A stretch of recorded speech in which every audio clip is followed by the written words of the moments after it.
Why do so many countries see the US as destabilizing instead of heroic? Well, this is why. The Trump administration is currently preparing for an invasion in Venezuela, but here's the thing. This would not be the first time the US has intervened in Latin America.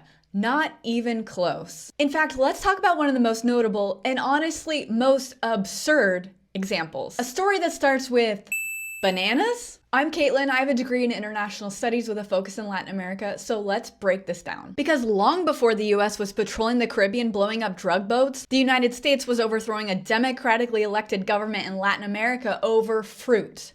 Bananas. Welcome to Guatemala, 1954. Jacobo Arbenz was the democratically elected president. Not a dictator, not a foreign threat, just a guy trying to modernize his country and make sure that Guatemalan farmers had access to land. The problem? Almost half of Guatemala's entire arable land belonged to one US corporation. Did you guess? United Fruit Company. The same company that's now behind what's known as Chiquita Banana. And yes, this was a real ad. Well, the democratically elected president Arbenz passed the land reform saying, if you're not using it, you don't get to keep it. The people do. And that's when the US government lost its mind. United Fruit didn't just sell bananas. They lobbied Washington hard. They convinced Congress and the White House that Arbenz was a communist threat. Not because he was, but because he was threatening their profits. So the CIA launched Operation PB Success, one of the most infamous coups in history. They spread propaganda, they armed rebels, flew fake bombing raids to terrorize civilians, and eventually they toppled the Guatemalan government. And the outcome? A US-approved military dictatorship took over, and Guatemala spiraled into 36 years of civil war, genocide against Mayan indigenous communities, political assassinations, corruption, and mass migration. Consequences that are all still unfolding today. And all of it began with one American corporation protecting its banana empire.